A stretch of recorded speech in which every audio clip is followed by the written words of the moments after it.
Seperti yang telah kita kisahkan pada video sebelumnya, Kerajaan Tarumanagara adalah kerajaan Hindu tertua setelah Kutai. Kerajaan yang terletak di Jawa Barat ini berdiri pada abad ke-4 hingga abad ke-7 Masehi. Pendiri Kerajaan Tarumanagara adalah Maharshi Jayasingawarman dari India yang datang ke Nusantara karena kekacauan dan penjajahan oleh pasukan Maharaja Samudragupta dari Kerajaan Magadha. Puncak kejayaan Kerajaan Tarumanagara ketika dipimpin oleh Raja Purnawarman pada masa 395 hingga 434 Masehi. Di bawah kekuasaannya, rakyat dipimpin secara bijaksana dan Tarumanagara berhasil menguasai 48 kerajaan daerah. Secara umum, wilayah kekuasaan Kerajaan Tarumanagara meliputi hampir seluruh Jawa Barat. Informasi tersebut didapat dari sumber sejarah prasasti seperti Prasasti Kebon Kopi, Prasasti Tugu, dan Prasasti Ciarutan. Tarumanagara mengalami masa pemerintahan oleh 12 raja. Berikut ini raja-raja yang pernah berkuasa di Kerajaan Tarumanagara. 1. Jayasingawarman yang memerintah pada masa 358 hingga 382 Masehi. 2. Dharmayawarman yang memerintah 382 hingga 395 Masehi.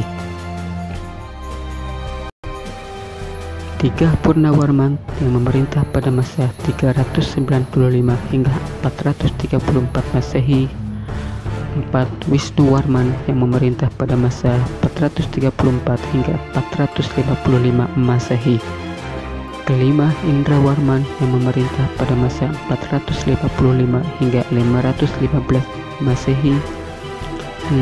Chandrawarman yang memerintah pada masa 515 hingga 535 Masehi. 7. Suryawarman yang memerintah pada masa 535 hingga 506 Masehi. Dan 8. Kertawarman 561 hingga 628 Masehi. Dan sebagai catatan, Raja Kertawarman ini yang akan kita bahas lebih mendalam lagi karena pada masa pemerintahannya Rasulullah SAW lahir. Kita lanjut, Raja ke-9 yakni Sudawarman yang memerintah pada masa 628 Masehi hingga 639 Masehi. 10. Harisawarman yang memerintah pada masa 639 hingga 640 Masehi. 11. Nagajayawarman yang memerintah 640 hingga 666 Masehi. Dan terakhir 12. Linggawarman 666 hingga 669 Masehi. Rasulullah SAW ketika lahir ke dunia terjadi pada tahun 571 Masehi. Berarti ini bersamaan dengan ketika Kertawarman memimpin Kerajaan Tarumanagara di Nusantara. Baik, mari kita membahasnya secara mendetail lagi. Pada saat kepemimpinannya terjadi peristiwa besar di mana Kertawarman menikahi Setyawati dari golongan Sudra.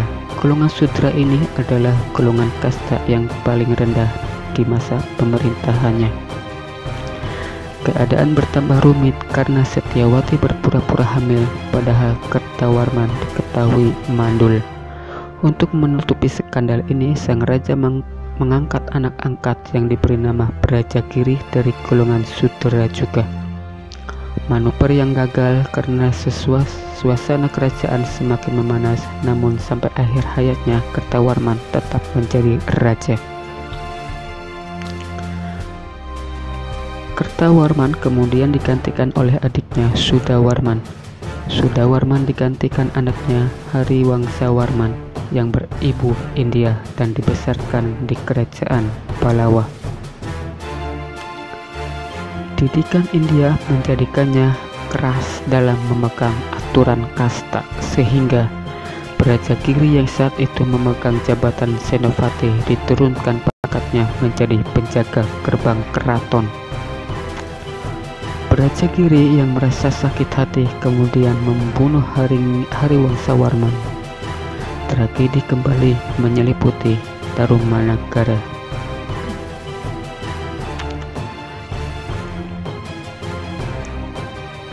Kertawarman merasa dirinya mandul. Tahta kerajaan kemudian diwariskan kepada adiknya Prabu Sudawarman. Padahal sesungguhnya tanpa disadari sempat memiliki keturunan dari anak seorang pencari kayu bakar, yakni dari pasangan Ki Prangdami bersama istrinya Nyi Sambada yang tinggal di dekat hutan Sansang di tepi sungai Cikayengan, pesisir pantai selatan Garut. Putrinya Setyawati dinikahi Kertawarman yang digaulinya hanya selama 10 hari, setelah itu ditinggalkan dan mungkin hingga dilupakan.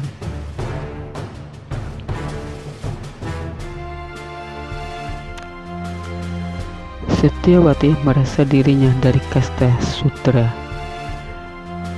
tidak mampu menuntut kepada suaminya yang seorang maharaja.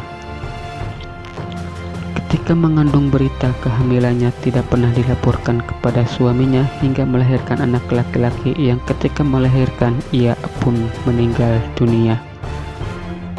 Sementara anaknya oleh Ki Prangdami dipanggil Rakeyan mengingat keturunan seorang raja. Kelak Rakeyan dari Sansang ini pada usia 50 tahun pergi ke Tanah Suci hanya untuk menjajal kemampuan kenauragan Sayyidina Ali bin Abi Thalib yang dikabarkan memiliki kesaktian ilmu perang atau ilmu berkelahi yang sangat tinggi.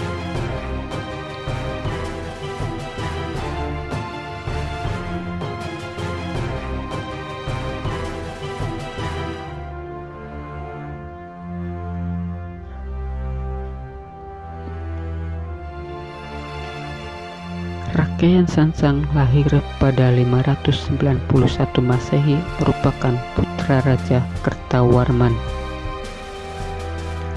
Rakeyan Sansang inilah yang sering dirancukan dengan sebutan Putra Sri Baduga Maharaja atau Prabu Siliwangi, yang menurut Babat Godog terkenal dengan sebutan Prabu Kian Santang atau Sunan Rahmat Suci. Baiklah, mari kita membahas tentang Rakeyan Sansang ini lebih mendetail lagi.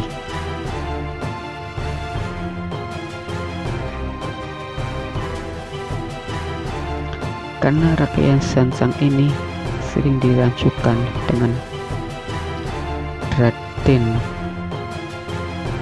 Kian Santang putra Raja Siliwangi.